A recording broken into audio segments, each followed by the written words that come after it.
I just like the fact that there's a lot of comedic scene. Like there's a lot of comedic scene. Like I can give you a few examples off the top of my head. So when they broke up and then Nahido didn't tell anyone and then they all went to the bar eating and drinking and Go-Yurim and Ji-woon had this silly hat on, this couple matching hat, and they were laughing and doing kiki love love love.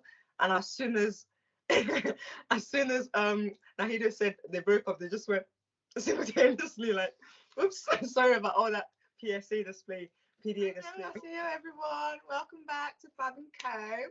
Today we're going to review 25-21. Woo! Okay, so I like you can tell from my excitement how much I love this drama already. But before we get started, Kazaro, can you just please take us through the plot of the drama? So this drama actually stars Becky Jin and well, she's going to become an Olympic fencer, Nah Hee-do, on their journey when they started they met at the age of 18 and 22, and then eventually their story to when they fall in love at the age of 25, 21. And it's just a really beautiful drama about like, it's a coming of age. It's that like young love, first love, feeling like every moment's going to last forever kind of drama. Yeah, and I love it. And I love it, I love it, I love it. So yeah, here for the first time, what we usually do is we talk about the drama and we break into different sections. So first we talk about the plot as we've done already, and then the characters in addition to the developments, and then the highlights of the drama, such as the shipping, second lead syndrome, or like any other things we want to discuss.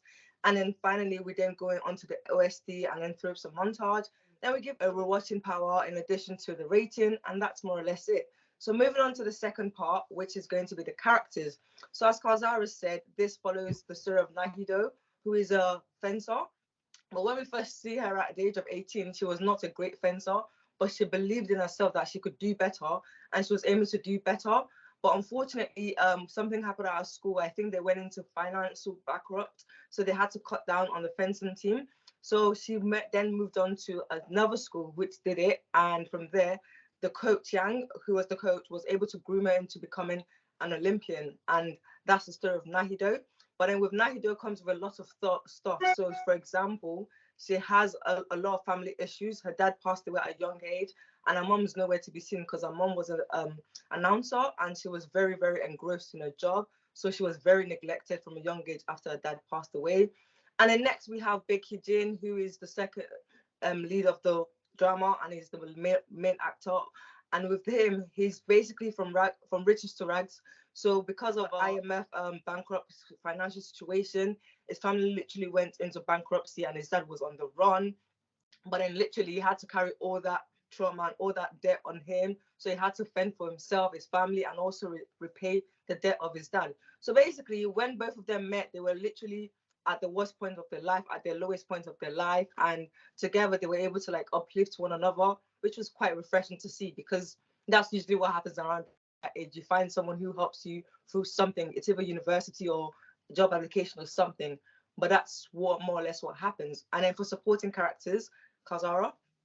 For supporting character, we have Ko-Yurim, who's like the current Olympic champion, and they become friends later. But in the beginning, when we introduced Ko-Yurim actually comes from a poor family as well, so she sees fencing as a means to make money in order to support her family rather than something she actively enjoys.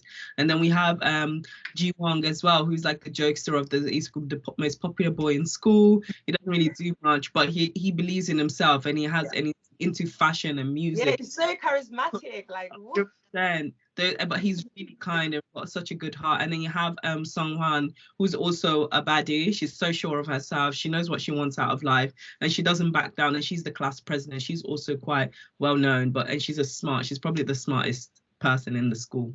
Yeah.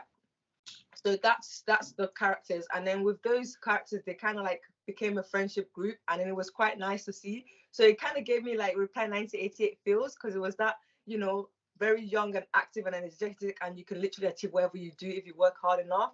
But unfortunately, we know that's not how life goes. So this is when the characters started developing, when life starts throwing them curveball. So for example, with Nah Hee-do, as I said previously, she does have family issues, which stem from her mom being very neglectful and choosing her job every single time over her, because her mom was a breaking news announcer. So she was so neglectful up to the point where she literally missed the dad's funeral to cover like I think an accident that happened.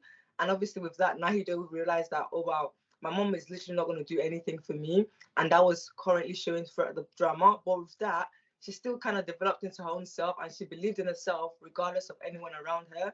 And then with that passion, she was able to overcome a lot of stuff.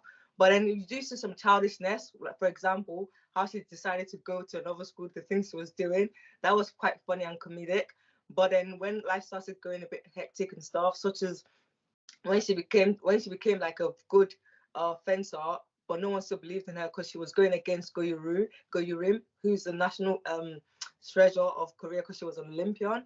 And literally, she just said, you know what, I don't care. I'm going to focus on me. And I love that for her. So she definitely matured well. And then obviously with the romantic side of things with Baek Yi-Jin, when things literally went from like very good to like very bad, I love how usually when she sees something she doesn't like, she has outbursts and stuff, and it's quite childish.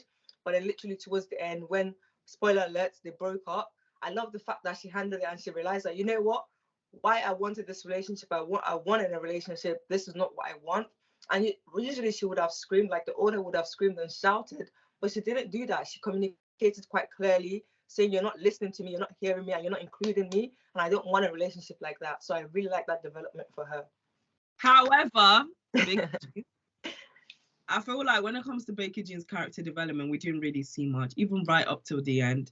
Like in the relationship, like I think in the beginning he made decisions because he was a reporter and Nah Hee-do is a fencer. There was a conflict of interest there, so he had to move to local news, which means that any chance there's a sweet move. Which was a sweet move, I should say. It really was. But anytime there was a chance of a breaking news, his team was always the first one to call. So they had to, him and Nah Hee-do had to make a lot of compromises to make sure their relationship worked. But then towards the end, he gets sent to America for the 9/11. And this guy basically decides to apply for a position without actually confronting Nah Hee-do first. So a lot of the decision, and then he was trying to get Nah Hee-do to understand him, like, you know, I'm taking this on because I don't want to hurt you. But she's like, relationships are like 50-50 sometimes, 70-30. If you're hurting, you need to tell me, like, I need to carry that burden with you because I've shared everything with you, you know, about my past, you know, if anything's happening to me, you're the first person I want to tell, but he never did that.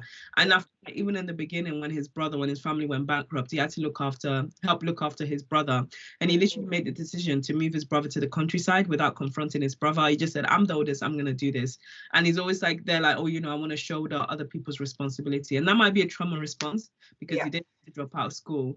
But I feel like when you're the older one, he's 25, Naida's 21, and she matured a lot better. She understood her responsibilities. And I feel like there was a lot of character development with Baek Yi-Jin. He always did what he wanted and expected everyone else to go along with him. Yeah, so like I kind of partially agreed with the fact that, you know, it didn't really mature as well as Nah-Hee-do, but I did think there was some maturity aspect to it because, you know, like I said, he literally had to grow up at the age of 18 because his family went bankrupt, and then from there he had to, like, you know, provide for his family. So with that, it came with a bit of maturity. However, when it comes to like the emotional maturity, I don't think he did that quite well because it still didn't understand. Even when Nah-Hee-do broke it down to him, like, this is what you're doing, it was like, yeah, but I'm suffering too. She's like, exactly. That's what I'm telling you. If you're suffering, let me know. Because when I suffer, you know, and you go above and beyond for me. So why can't I help you? And it was like, oh, I don't want to add to it. And it's a case of, it just didn't get it at that point in time. So that's why I love the fact that they broke up. But then obviously, spoiler alert again, they didn't come back together. But I felt like they should have let the breakup like marinate, and then they went apart. And then 10 years later, when he moved back to Korea, they should have then gone together. But obviously, we know that's not how that worked if you've watched the drama. But yeah, other than that, I feel like the other characters, so for example, Soo-won, my babe, that character development, the free C. Oh, so like Kazara said, Soo-won was one of the smartest person in the school. She was actually number one in the school. She was head girl, she was prefect, she was everything. However, she always felt like there's always injustice in society towards kids, and it was shown because her best friend Jin-mook, is it Jin-mook? Yeah, Jae-woon, that's it. Her best friend Jae-woon, it was literally second to the last in the class. So the teachers always looked down on him and like, oh, they shouldn't be friends because it's obviously tarnishing her reputation. But she didn't care for that. She liked him because obviously that's her best friend from like a very young age. But regardless of that, the teachers always disrespected Jae-woon, and she didn't like that. So an incident occurred where the teacher really like harmed she would, and she was like, no, she's not gonna get it. And then she called the police, but it escalated quite negatively against her, up to the point where the teacher said she has to apologize for something that she wasn't in the wrong for. And then right then, that's where the moral compass started shifting, because she was like, wait, I'm not in the wrong, and I know what I did is the right thing. However, if I go and apologize, nothing will change. So I have to make a stand. And then bearing in mind that this is literally 1 month away from her graduating. So imagine you're like in the England equivalent, year 13 A levels, you've got one exam left and you're done with A levels, yeah. But then this incident happened and you're trying, and you said, you know what, I'm just gonna quit school. And then she left school for that incident. And for me, that was such a big thing, because if you know, like South Korea and the education system and how people take education and they really prioritize and really see it as a precious thing, for her to walk away, that's amazing. Like, that just shows maturity. Obviously, that's not like the right response right then, but I love the fact that she decided, you know what, this is what I believe in, and this is the one thing you can't take away from me. And she stood her ground. And Kazara will tell you how her mom reacted. Kazara? Mom, I feel like in K-drama, we tend to see like this kind of like angry mom, like, you know, she wants to do something, her mom's shouting at her, literally dragging her to the school, like, you're not going to do this, you know, that kind of. Interject, for example, in the, what's that one, True Beauty, when she wanted to leave school because of bullying and her mom was screaming, and I was just like, whoa, not cool. But go on, Kazara. But in this drama, her mom was really like, they had like an adult conversation, and she told her mom, look, I'm not ready to grow up yet. And her mom was like, you know, you will have to grow up. Like, this is life. This is what you're going to have to do. And they just had an honest conversation. It was probably one of the most emotional moments of that whole drama. So it was really, really nice to see that kind of mature conversation. And then her mom followed her to school, you know, did that, you know, whole hair, everything, to tell her that, you know, her daughter will be quitting school, just to show that it was not okay. So her mom was really supportive of her, because her mom trusted her that she's an adult and she could do, she can make decisions for her life, which is really important, obviously, as a teenager, as a near late teenager as well. And when it comes to Ji-won, you know, one thing I feel like Ji-won is going to be one of those people that would have created a LinkedIn that was like, I remember back in school when the teachers didn't have fake fashion designer, I'm making peas, shout out to Mr. So-and-so for like believing in me. It was the only teacher that had me down. And he's like, yeah, they told me I was going to fail school. Now look at me, I'm the head of Zara. I literally believe.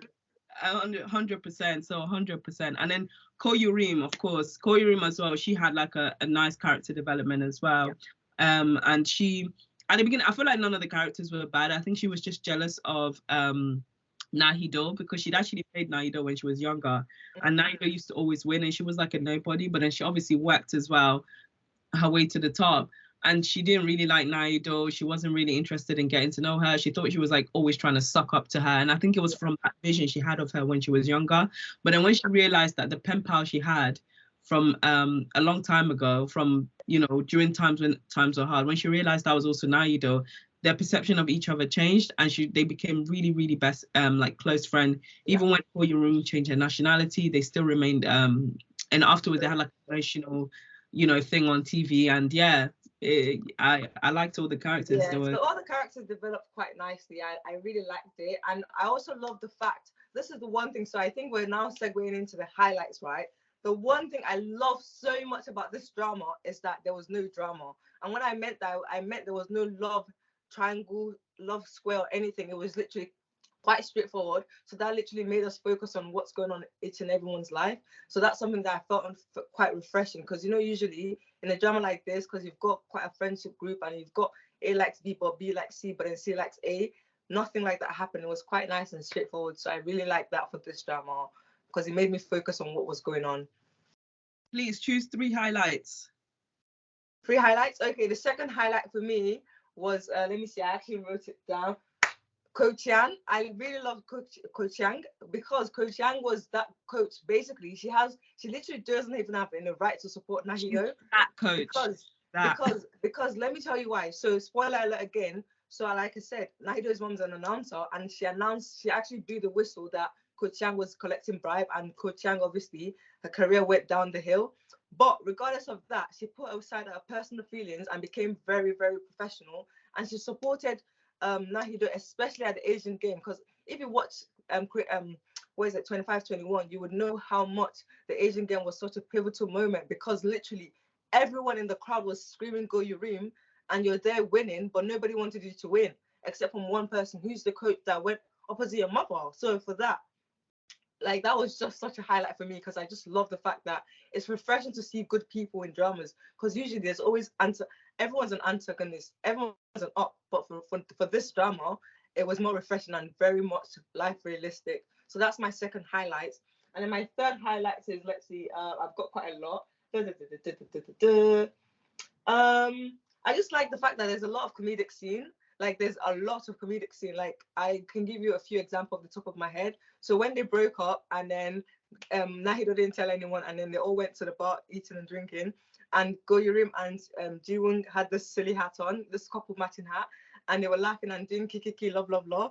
And as soon as Nah Hee-do said they broke up, they just went simultaneously like, oops, sorry about all that PDA display. But I like that. Like, there's just a lot. Even the casting where they have to lift the car up as a team, there's just a lot. But overall, I think everything was a highlight for me. Yeah, I liked it. You can tell. Yeah, I think for me, I think my main highlight was the scene at the beach, because there was two contrasting moments there. Like, there was this whole episode, almost 1.5 probably, focused on them going on this amazing trip as being young, discovering the world. You know, they're going to the beach, they're eating together, there's no drama, they're doing things that, you know, teenagers, you know, you go on a road trip, you know, you want to explore with your friends. Your friends are the most important part of your life in that moment. Exactly. And then contrast it to modern day, where Nah Hee-do's daughter is asking her about this amazing trip you went on. It looked like, you know, the time of your life. It's like one of those moments where you treasure. And Nah Hee-do's like, what? I don't even remember. And what I feel like what that really made me think was like how precious childhood is. Like, everything in that moment feels like it's gonna last forever. Like, it makes you really nostalgic. But actually, as you grow older and life becomes life, like, you realize that those moments are precious to have, so treasure them. And I really, really like that about that drama. That whole, it encapsulated that whole idea of youth and enjoying moments, because the moment you become an adult, like, life just gets in the way, and you might not get a chance to it does. The ghetto. Yeah. Do you have any other highlights, or have we covered it? I think so. Yeah, I like the part when they were lifting the car as well. I thought that was, and Ji-woong was always a character, to be honest. I like the fact that that was part of his character. Like, he kept it up, because you know, it's a lot. And I think also as well, I think one thing I liked about Ji-woong is he's an open book. My guy was an open book, and I think that was the difference between him and Baek Yi-Jin. Like, you could actually tell this guy was in love with Ko Yurim. He was very upfront about it from the very beginning. Like, he was riding and dying for this girl. And when she decided she was moving to Russia, and she was like, you know, let's break up, I don't want to. It was like, you're not inconveniencing me. Like, don't make decisions for me, which is to what Becky Jin was. And she listened. Ko Yurim was like, okay, let's stay together, because that's what she wanted to do as well. But she obviously, we've got to realize that Ko Yurim's had a hard background as well. And I think with Becky Jin, probably because he's not had a hard life, probably whatever trauma made him the way he is. But Ko Yurim understands that. And even in parts with her parents as well, she was always trying to pick up the responsibility of being an adult. And I love the fact that she was selfish in that moment and just allowed herself to be loved and stayed with Ji-woong and last. Yeah, so those are the highlights, I would say. There's obviously more, but we're trying to keep this short. So next is the threesome montage. When I'm saying be rain, every scene was raining. Even, you know, another comedic scene was when she accidentally her mom ripped a manga book she loved, right? And then she threw it, and then it was raining, and then she started running. It was so funny. Like obviously you can't understand, but if you've watched it, you know that's a comedic scene. But yeah, there was a lot of rain, a few, you know, flowers falling. I think it was spring at one point. No, but there was none of that. You know, when they hold you and then you spin, there was none of that 360 boom, boom, boom, boom, boom, boom, boom. But I think that's where business proposal comes in. Was White Truck of Doom even invented in? No, it was. You know, I've seen some Korean dramas where White Truck of Doom has been in Korean history. Yeah, but the threesome montage was nice. Like I said, it gave me very much nostalgic feeling of the Reply 1988, which, as you guys know, is one of my top favorite, because it's just that we were young and, you know, every moment we thought it was going to last, but we then move on. But for the OST, you know what, funny enough, the only OST I can remember is the introduction, you know, the introduction, that, and then because it was quite upbeat. But then I think the rest was just very much instrumental or like sad. But I can't really relate. I can't remember off the top of my head any of the OST from the drama. Can you? Either. It's not that memorable. And they used to anymore. Yeah, like if they don't get around the day, yo, what? I was surprised finding it. But yeah, they don't make OST as they used to. But you know what? It's fine. This drama kind of compensated for that. But yeah, I think that's more or less it. Like that brings us to the end, and we're gonna start concluding. So personally, for me, I believe the rewatch power of this drama is so high. Like I can watch it again today, tomorrow. I feel like it's timeless because you know they did break up, but they needed to break up because at that age, that 25, 21, they were at different maturity level, and Becky Jin wasn't willing to yield and you know understand that Nah Hee-do is just there trying to help him the way he wants to help her, and that would never work until he understands that. So, because obviously from her point of view, she starts seeing herself as a burden that oh she's always the one always collecting help and never giving. So that you don't want to be like that. So communication is obviously key. So I think the watch power is still high because before it went low, that whole morphing into like from friendship to relationship was quite nice and very realistic and very lifelike. So I really, really like this drama. So yes, rewatch power is high. What do you think about rewatch power?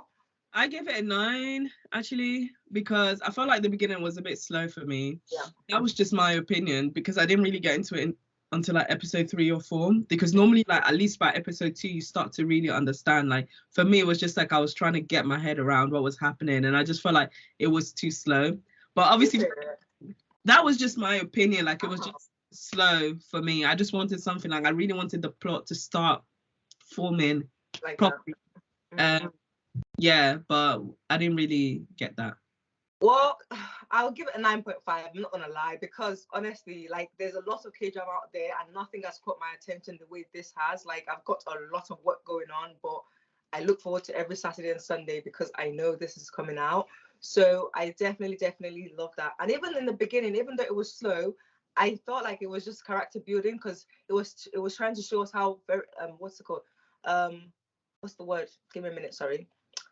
It was trying to show us how determined she was to actually move school to become a fencer. And I felt like that made me understand how much she's worked to get to where she is. So when she then became like, you know, the national championship and the Asian Game Championship and everything, I look back and I'm like, oh my God, you know, from what she's done all that time, she's really come a long way. So yes, I love this drama. Appreciate Nam Joo-hyuk, please, because 2009 Nam Joo-hyuk was and like Nam Joo-hyuk has like those baggy trousers, like who can pull that off? Who can actually pull that off? And with the hand in the pocket as well. Yeah, and obviously my babe, what's her name? Kim Tae-ri? Is it Kim Tae-ri? I can't remember. Nah Hee-do's real name? What's her real name? Kim Tae-ri, I think. Anyways, Nah Hee-do's real life. My woman is 30. She's 30. But she doesn't look a day beyond 20. What? Nah, mashallah to Korean skincare, man. But other than that, that's more or less everything. So please do like, subscribe, and comment in the section below if you want us to, you know, respond or if you have something that you want to add to this review. But that was 2521, and that's all we have for today. And yeah, guess it, yo. On TikTok. Oh yes, follow us on TikTok and Instagram. And yeah, guess it, yo.